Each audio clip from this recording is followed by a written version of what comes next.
तो मूवी की शुरुआत होती है एक फलाने आइलैंड से, जहाँ एक गोल्फ क्लब में एक केमिकल कंपनी ऐसा केमिकल छिड़क रही थी जिससे कि यहाँ की सारी बर्फ पिघलकर घास में मिल जाए, ताकि इस गोल्फ क्लब के अमीर लोग यहाँ बिना किसी रुकावट के गोल्फ खेल सके। अब वो गोल्फ खेलेंगे या खैर आगे बताऊंगा। बाकी इसी के साथ the explainers cult 2.0 presenting brain freeze. Now back to story, जहां टॉम नाम का एक सिक्योरिटी गार्ड अपने घर पहुंचा, जहां वो आदिवासियों के तरीके से आग लगाने लगा। तभी दूसरी तरफ गोल्फ क्लब में उसकी बेटी पैट्रिसिया भी काम करती, जहां वो उस केमिकल कंपनी के सीईओ माइकल से भी मिली। लेकिन इन्हें ये नहीं पता कि इस गोल्फ क्लब पर यूज होने वाले केमिकल ने पूरे शहर के पानी को दूषित कर दिया है, जिसको एक स्टूडियो के एक्टर जैक ने पी लिया। तभी वो यहाँ से एक स्टोर में आया, जहाँ स्ट्रॉबेरी चॉकलेट लेते हुए उसे कुछ अजीब सा फील होने लगा। तब वो यहाँ से वापस अपने घर पहुंचा, जहाँ उसने देखा कि उसके दांत हरे रंग के हो रहे हैं, जिन्हें वो नीम की डंडी से साफ भी करता कि इतने में वो एक ज़ॉम्बी में बदल गया। जहाँ उसने सबसे पहले बाथरूम में जाकर अपनी बीवी को ही एक तगड़ी वाली लव बाइट दे दी, जिससे कि उसकी बीवी और वो दोनों ज़ॉम्बी बनकर मजे से धूप सेकने लगे।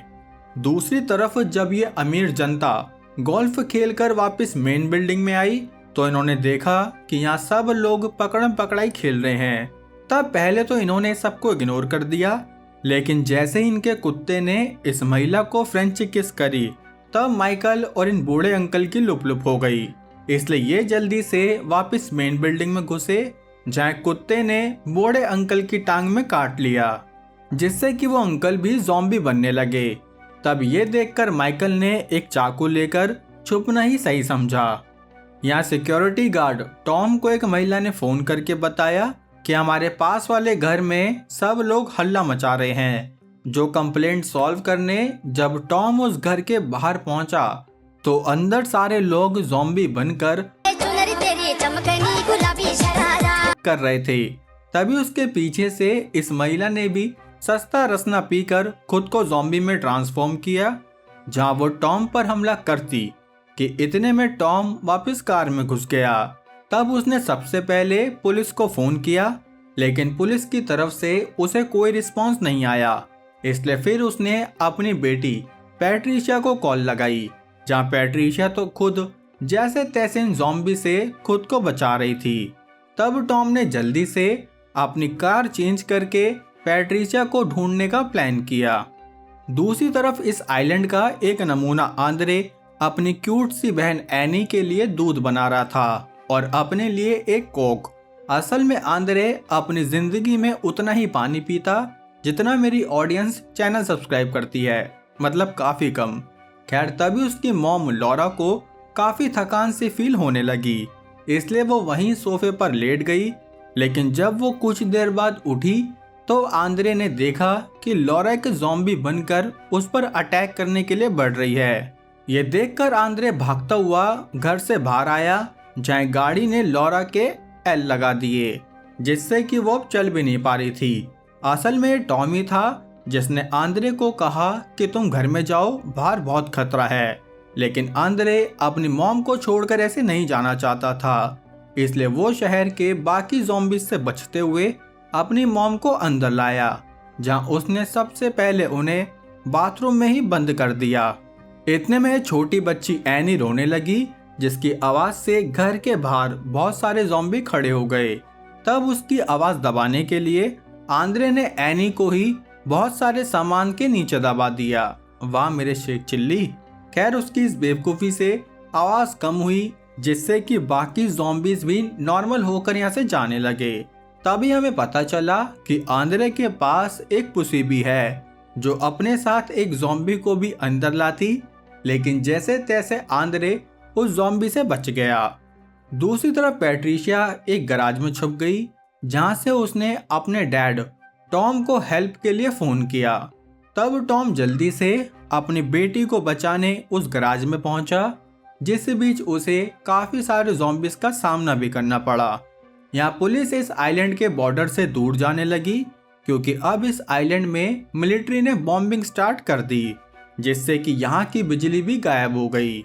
लेकिन तब भी आंद्रे को विश्वास था कि जब कल एनी की बेबी सिटर कामिला आएगी तो वो उसे बचा लेगी। लेकिन अगले दिन जब कामिला यहाँ आती तो उसने देखा कि मिलिट्री ने इस आइलैंड में आने वाले पुल को ही बीच में से तोड़ दिया। यहाँ आंद्रे के फोन की बैटरी भी चुस गई, इसलिए वो अपनी मॉम को देखने पहुंचा, जहां उसकी मॉम शुद्ध शाकाहारी डेटॉल वाला पानी पी रही थी। तभी यहाँ एनी भी पहुंच गई, जिस पर लॉरा अटैक करती कि इतने में आंद्रे शोर मचाते हुए लॉरा को बाहर लाया, जहां अचानक से ही एक टीवी गिरने से लॉरा के परमानेंट वाले लग गए। तब ये देखकर आंद्रे उसकी बॉडी वापस बाथरूम में लाया, जहां उसने देखा कि लॉरा की चोटों पर हरे रंग की घास उग रही है। तब उसने लॉरा का फोन भी देखा, लेकिन उसका फोन उसकी तरह डेड हो चुका था। तब उसने सीढ़ी लगाकर अपने चौकीदार देखे, जो घर के बाहर ही धूप सेक रहे थे, जिन्हें देखकर आंद्रे को एक आइडिया आया। इसलिए उसने एनी को अपने सीने से बांधकर गेट खोल दिया, जहाँ काफी ज़ॉम्बीज इस पुस्सी पर टूट पड़े, जिस बीच आंद्रे अपनी बहन के साथ यहाँ से भाग निकला। तभी बाकी आइलैंड के ज़ॉम्बी उसका पीछा करने लगे, जहाँ वो इतने सारे थे कि उन्होंने ऑलमोस्ट आंद्रे का खेला कर ही दिया था कि तभी टॉम ने आंद्रे को एक शॉपिंग स्टोर में खींच लिया। असल में टॉम यहाँ कल से अपनी जान बचाकर बैठा था। तब आंद्रे सबसे पहले एनी के लिए खाना ढूंढने लगा, जिस बीच एनी ने देखा कि अरे यहाँ तो पैट्रिसिया दीदी ने ज़ॉम्बी वाला मेकअप कर लिया है। असल में टॉम अपनी बेटी को ज़ॉम्बी बनने से नहीं बचा पाया, लेकिन अभी वो उसे अपने साथ रखेगा ताकि जब वैक्सीन वगैरह आए तो उसकी बेटी नॉर्मल हो सके। यहाँ गोल्फ क्लब में माइकल ने सारे गेट्स बंद करके अपनी कंपनी को फोन किया कि क्या कर रहे हो, मुझे जल्द से जल्द यहाँ से निकालो। जहाँ कंपनी ने उसे बताया कि हम लोग बस आ ही रहे हैं सर। जिस बीच ये कुत्ता उस पर भौंकने लगा तो उसने इस कुत्ते को ही इसकी औकात दिखा दी, जिससे हमें पता चला कि असल में माइकल ने यहाँ सबको मार दिया, इंक्लूडिंग दैट बुढ़ाऊ अंकल। खैर यहाँ स्टोर में इन्होंने जैसे तैसे नहीं बल्कि आसानी से आग लगाई, जिसके बाद ये मालदीव्स की ट्रिप कैंसिल करने का सोचने लगे कि इसी बीच यहाँ एक रेडियो शो आया जो बता रहा था कि शायद गवर्नमेंट इस आइलैंड को साफ करने के लिए सभी लोगों की कुर्बानी दे देगी। जो सुनकर माइकल ने इस होस्ट से हेल्प लेने का फैसला किया, इसलिए उसने जल्दी से रेडियो नेटवर्क में फोन किया, जहां ये होस्ट इतना सेल्फिश होकर बोला कि हमें क्या पता कौन इन्फेक्टेड है कौन नहीं, इसलिए हम तुम्हारी कोई मदद नहीं कर पाएंगे। ये सुनकर माइकल को बहुत गुस्सा आया, लेकिन फिर भी वो आंद्रे के साथ इस वायरस के बारे में डिस्कस करने लगा, जहां इन्होंने दिमाग लगाया कि आंद्रे भी पानी नहीं या बहुत कम पीता है, साथ ही माइकल भी अपनी बीमारी की वजह से अलग टाइप का पानी पीता है, तो इसका मतलब ये सारा कांड पानी की वजह से ही हुआ है। इसलिए अगले दिन ये अपने रिश्तेदार लेकर इस आइलैंड के वाटर सप्लाई एरिया में जाने के लिए निकल गए, जहाँ काफी ज़ॉम्बीज ने इन पर अटैक भी किया, लेकिन ये लोग जैसे तैसे वाटर प्लांट के लिए निकल गए। दूसरी तरफ इस आइलैंड में दो जुड़वा बहनों का आगाज हुआ, जिन्हें बायोटेक कंपनी ने ही भेजा था। तभी वो दोनों यहाँ एक के बाद एक ज़ॉम्बी को प्रसाद देते हुए माइकल के पास पहुंची, जहां माइकल ने इन्हें इस वायरस के एंटीडोट की ये बॉल दिखाई, जो कि वो इस आइलैंड को ठीक करने के लिए यूज करते। लेकिन इतने में इन बहनों ने खुद माइकल को ही आड़े हाथ लेकर उसके मुंह में वो केमिकल डाल दिया।